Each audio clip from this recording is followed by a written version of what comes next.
understanding the STAR method to help manage behaviour in childcare. When I first started in nurseries, the typical behaviour management approach was using the ABC approach. The ABC approach is a useful way of generating a pattern of the behaviour that your child is displaying. It helps to analyse the circumstances and the consequences of a child's behaviour. The ABC stands for the antecedent, the A, the behaviour, the B, and the consequence, the C. It's an observational tool that we've been using in early years and in schools to analyse what happens before, during, and after the behaviour. Though this method has been updated, and now many nurseries and other childcare providers are now using the STAR approach to manage and understand children's behaviour.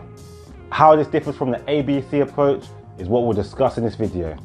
But before we get into what the STAR method is, welcome to the channel.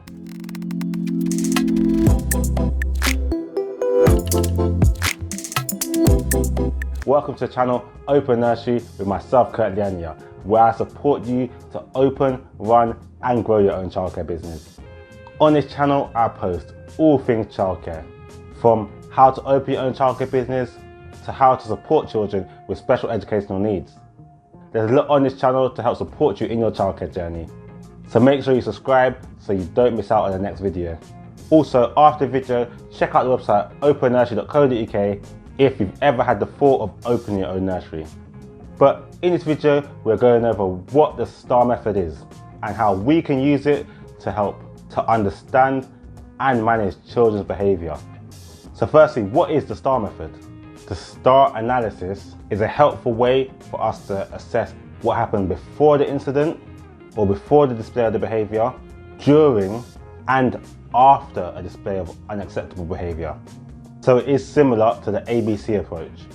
The STAR framework was set up by the National Autistic Society to help reduce the behavioural problems that so many parents of children with an autistic spectrum disorder face.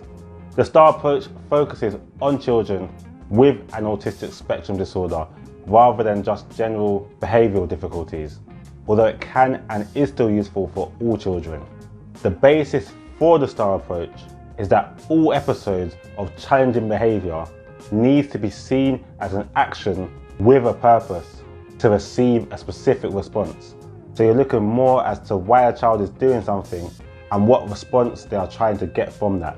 Therefore, the STAR approach is generally more detailed than the ABC approach.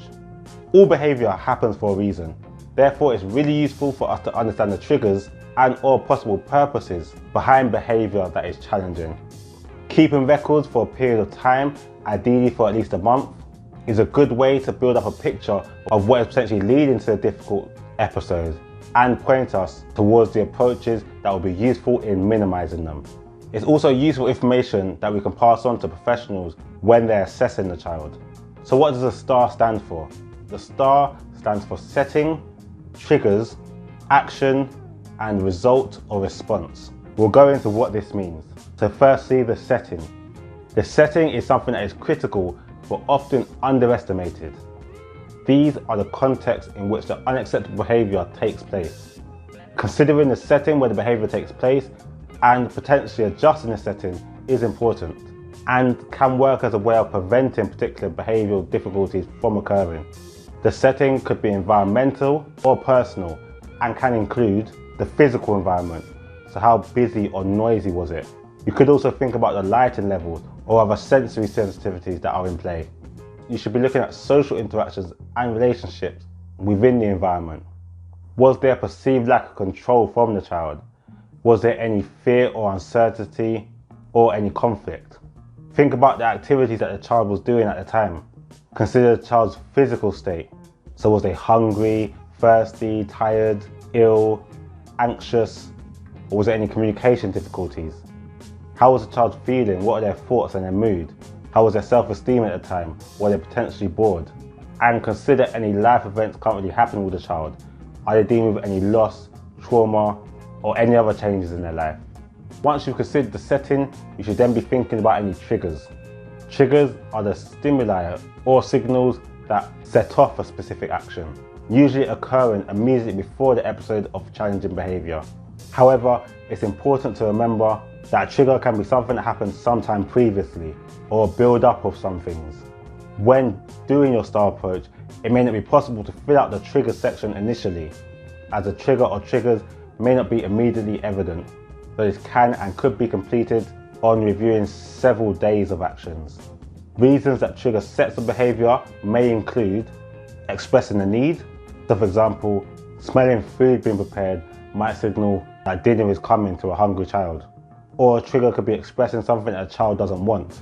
For example, seeing a cat nearby may trigger a wish to avoid it. Or wearing a particular outfit could trigger a need to avoid something that a child finds too difficult, such as a family gathering or going somewhere new.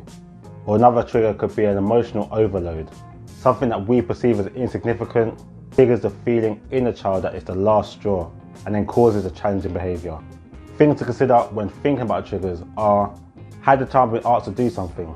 Were they requesting something from you, something that they wanted? Had they just started the activity or just finished an activity? Was something happening that the child dislikes or is afraid of? Was it something that the child associates with a particular event? So for example, the doorbell ringing at nursery could signal to a child that it's time for them to go home. Or were there any other factors like time pressures? After the triggers, you then think about the actions. This is the challenging behaviour. So this is just the actual behaviour that happens, and it is an important part of this method. After the action, you then document the response or the result. These are the events that follow the action and are often part of the process that can be controlled. The response to an action can indicate to a child the appropriateness of the action and influence the likelihood that the child will do the same thing at some point in the future. So the response or result is where you will record what followed the action. These may include a social result, so a child gains attention or comfort or succeeds in avoiding unwanted social contact or successfully avoids a demand.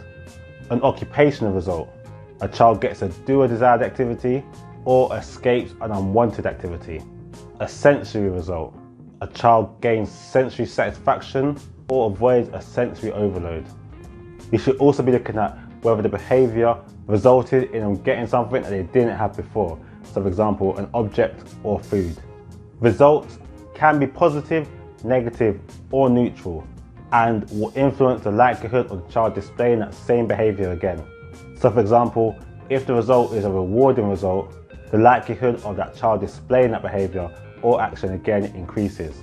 The hope with the STAR method is that over time, you'll begin to see more of a pattern in behaviours with regards to not only the triggers, but also the purposes, which should help in not only helping reducing the frequency, but also the severity of these escalations. Hopefully you now have a better understanding of the STAR method and can begin to use it to support and understand children's behaviour in your care. If you find this video useful, make sure you hit that like button. Plus, get a free copy of the STAR approach chart that you can use in your setting. Just click the link that's on the screen now, or you can find the link in the description. Also on the screen now is a video that YouTube thinks you'll find useful and will help support you, so make sure to check it out. Thank you for watching and I wish you all the best. God bless.